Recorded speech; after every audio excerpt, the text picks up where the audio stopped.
When guiding overseas, I get asked the same question, where my accent is from. And usually I tell them it's Australian. And usually they ask, does it snow in Australia? And yeah, to their surprise, when I say it does snow, it's yeah, we get the same amount of snow as Switzerland does.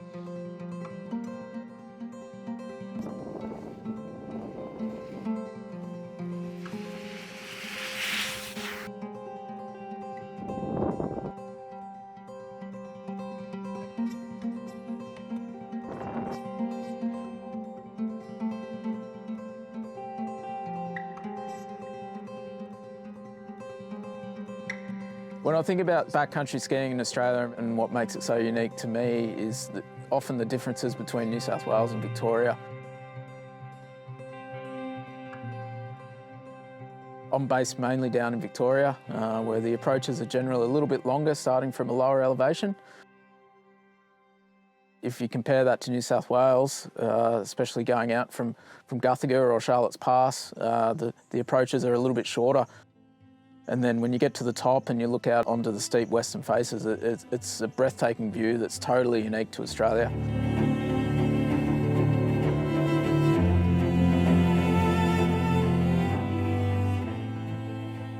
Watson's Crags, Carruthers, the Sentinel, they're all amazing pieces of terrain that are unique to Australia.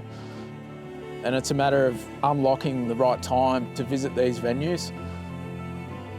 We just got to be careful about our timing with when we access them. When the surface conditions are too firm and icy, we want to be choosing more conservative terrain.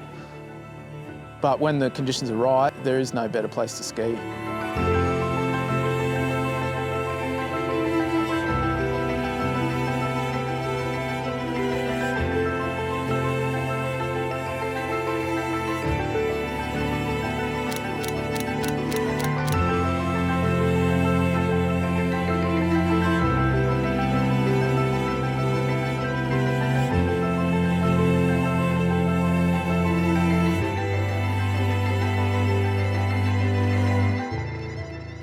Even going back to places you've been to many times, but the snow conditions might be different or the wind might be coming from a different direction.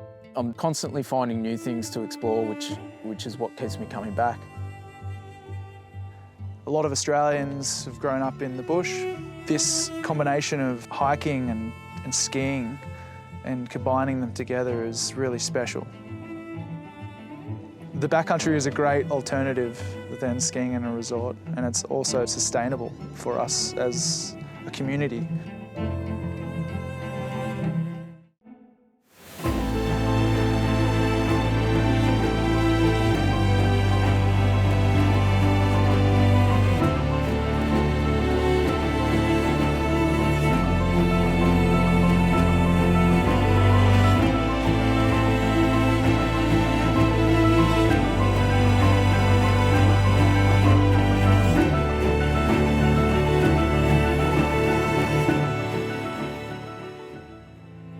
The backcountry community is amazing.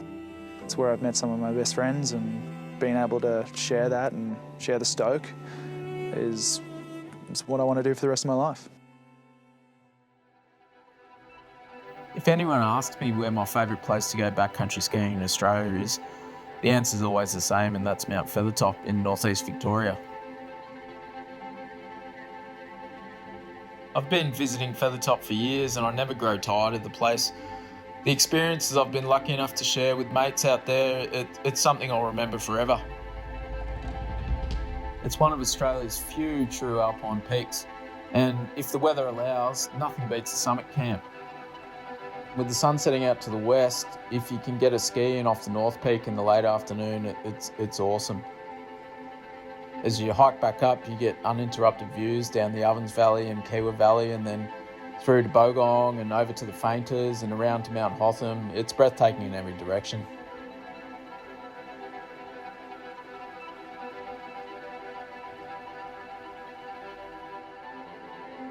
Patience is key for unlocking Feathertop's full potential. No two trips are ever the same. On the right day, it can be some of the best skiing in the world, and on the wrong day, you'd rather be at Federation Hut playing cards. That's part of what makes the place so special, the thrill of the chase. Sometimes the mountain will let you in and sometimes it'll shut you out, but it's always an adventure.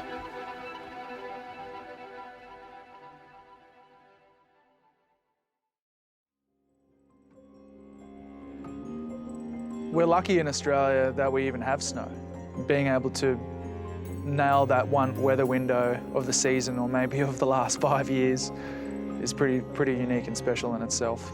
The other thing that resonates with me is being able to share that with some of your best friends in the mountains and gaining skills with them. And Australia has the perfect platform for learning new skills.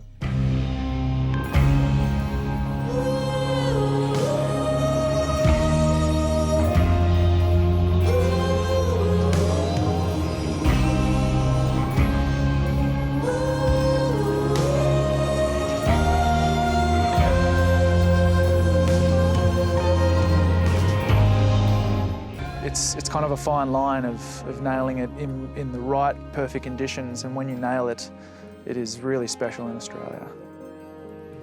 The backcountry has its own unique hazards that can be difficult to mitigate, but with the right skills and experience, it's a fun and amazing place to be.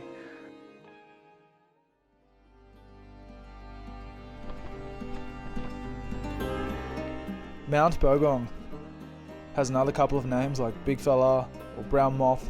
I know it as the biggest mountain in Victoria. When you're hiking up from Granite Flat Spur or Estelle Spur and you get to the first saddle, I always get excited looking into Keene Gully. It's one of my favourite mountains in Australia.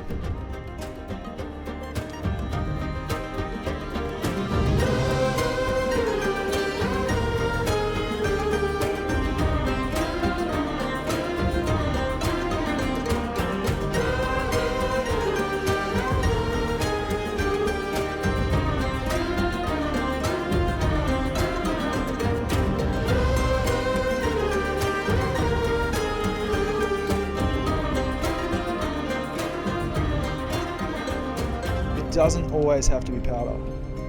Corn skiing is pretty damn close, especially if you know how to chase solar aspects. You definitely need your spiky equipment, and you're going to have just as much fun, and we have a ton of it in spring.